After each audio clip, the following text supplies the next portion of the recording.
Welcome to another Veterans of the Cedar Valley program.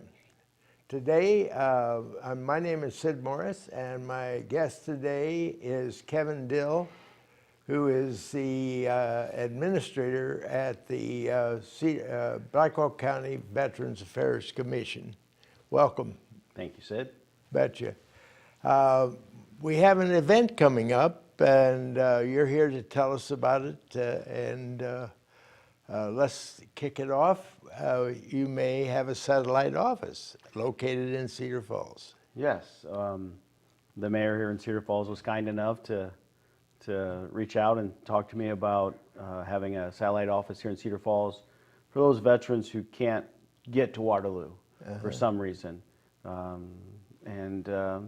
think there's quite a bit of number of veterans who live out here in Cedar Falls in the western part of Waterloo and out here toward this end of the county who have a hard time getting to our office way on the northeast side of Waterloo. Right. So it's really a blessing to maybe have a satellite office here in Cedar Falls so veterans don't have so far to drive. Mm-hmm. Well, and that's a very good reason. I was served on the commission for 6 years, and that was an issue.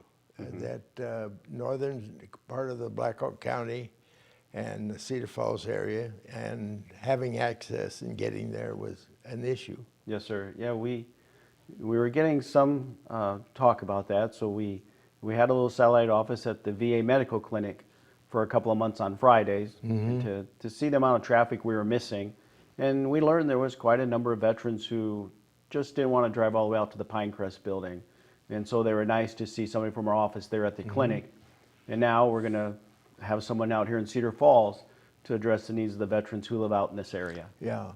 How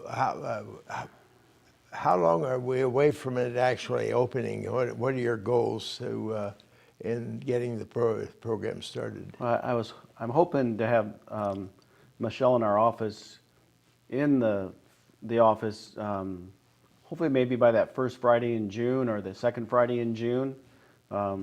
I think we're going to ask her to be down here every Friday. She'll be in the satellite office every Friday, and we'll see how that goes. And if we can't keep up, right, well, then we'll add another day. Well, we have some pictures of the office, and it'll be on the screen in a little bit. And this is the location. This is the former public street department's office, and it's fairly new structure. Yeah, I think what's really good about that location is Michelle in our office works a lot with the nursing homes here in the Cedar Valley. And one of our biggest partners is the Western Home, right down the street from there, where we see a lot of veterans and widows of veterans. So it'll be real good for Michelle, who's going to be right down the street from a number of folks that we help every week. Okay, and it's located right near a special place. Yep, Veterans Park. Right. That's near and dear to your heart. Yes, it is. So hopefully, once we get going out there, that maybe we have events at Lincoln Park in Waterloo during the summer where we cook out for veterans, and all veterans are welcome to come down, but maybe once we get established there, maybe we can start doing some events there at the park there. Yes. Well, I can tell you from my coffee groups around the community, the word is out on this, and a lot of the veterans are looking forward to that. Yeah, we are too. We are too. It's going to be a very good blessing. Right. It's going to be I tell you, I didn't realize it, but it's going to be a huge benefit to a lot of our elderly veterans who it's hard to get out, and a lot of those live out here in the Cedar Falls area, especially the veterans and the widows and the nursing homes that are in the Cedar Falls area. It's a prime location for Michelle to reach out to those folks that weren't reached out too well in the past. Right. So, what kind of services will they be able to obtain there? Well, it'll be pretty much like the office at the Pinecrest building. They can come in and seek out the benefits they're entitled to, whether it's VA health care, compensation pension, help for mom and dad who might be in a nursing home or assisted living, the veteran or the widow who's in the assisted living or nursing home. Any questions they have about their VA benefits, they can just go right down to the office there where you saw by Veterans Park and speak with Michelle. Or sometimes I'll be there on Fridays. Right. You know, and this is something I'd like for you to expand on, because since you have come to the to the commission, it has become a place where all veterans can receive service or information and that sort of thing. Yes, sir. I'd like to have you expand on that a little bit, because that has been one really positive thing about Veterans Affairs. Before I took over the office, wasn't seeing a whole lot of veterans. Now we average about 16 a day, and we've had a tremendous amount of outreach. But we just started something new. Hillary in our office is getting ready to actually go today. She's going to be going out to all the service organizations today, posting more flyers and information, going to other businesses, posting more information. So when a veteran happens to walk into a business or the service organization, there's going to be something right there in front of their face that they can look at that maybe they never saw before. Yes, one of the problems that we had back when I was on the commission was that many veterans wouldn't come because they didn't feel they were qualified. Sure. And the fact that all veterans are qualified to the services, they may not be eligible for some of the services, but they are for your services. Yes, sir. I think most veterans and spouses of veterans have that idea that, well, I'm not qualified for anything. I'm not going to come down and waste your time. And I would say waste our time. You might be surprised. Right before I came, there was a gentleman that came in the office who received a letter from the VA. He had no plans to ever come down to the office. Somebody encouraged him to, and so he came down, and he stopped in today. He got a letter where the VA is giving him now $900 a month, tax-free, that he never believed he was entitled to, but he was. He just had bad information. Right. So it's really important that all veterans from any period of service and peacetime do come down and check us out. Right. One of the issues that always was a problem was hearing aids for veterans. You know, one of these days I'm going to have one, but it happens to a lot of us. Yes, sir. Most claims generated to the VA are for hearing loss.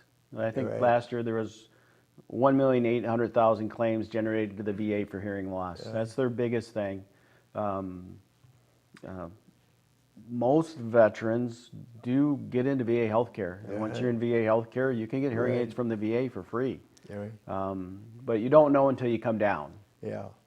And of course, being eligible for that too is another factor. You know, you have to demonstrate that you experience loud explosions. Yeah, there's two ways. You can get in through VA healthcare, where you didn't experience anything in the service, but your income meets the guidelines to be enrolled in VA healthcare, and you meet all the other regulations, which most veterans do. Okay.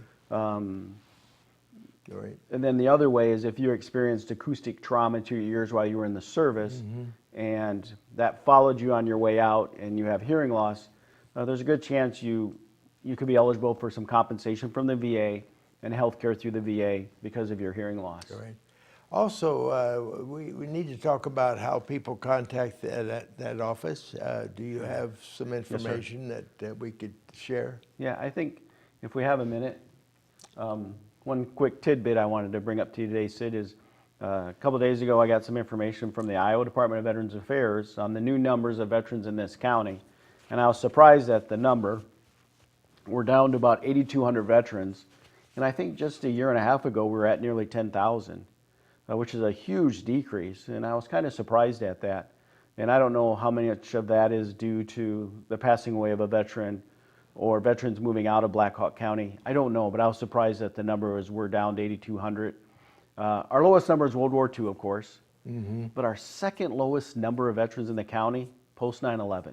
And I was surprised at that. I don't know if our young folks are deciding not to stay or not coming back, but I was surprised that the lowest number of veterans next to World War II that live in the county are post 9/11 veterans, the young veterans. Our largest number is Vietnam, of course. We have about 3,000 Vietnam veterans that live in the county. We actually have more Korean War veterans still living today in this county than we do our younger veterans. And then we have a large number of peacetime veterans. But I was surprised that our lowest number is our very young veterans from post 9/11. Right. So it's important that we find those folks and get them down to the office, because now is the time that they might need benefits to help their growing family. They're newly married, they have kids. There's probably a benefit for them and they don't know. So we really need to reach out to the young folks too.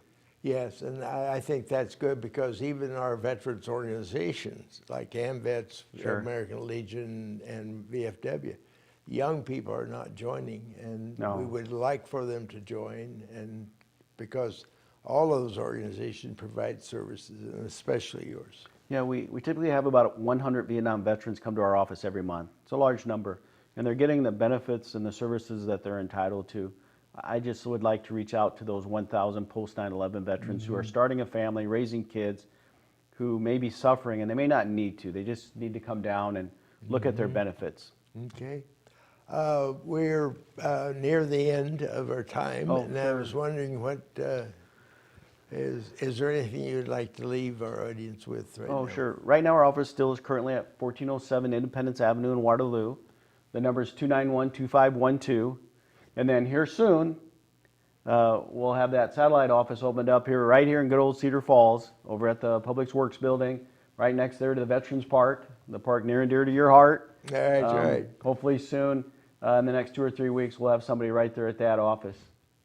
Okay. And they'll Well, be there probably right now every Friday for 4 to 5 hours, and we'll see how it goes. And if it's generating a lot of traffic, then we'll go 8 hours. And if it's generating more than we can handle, then maybe a couple days a week, and then we'll see how it good. goes. See how it goes. Yes, sir. Well, I want to thank you for being on today and providing this information to, I think, a very big need in our community. Yes, sir. I agree with you. Right. Thank you, And thank you very much, and thank you for your service. You've made such a change in our organization, and I know the public thanks you. And I would just say,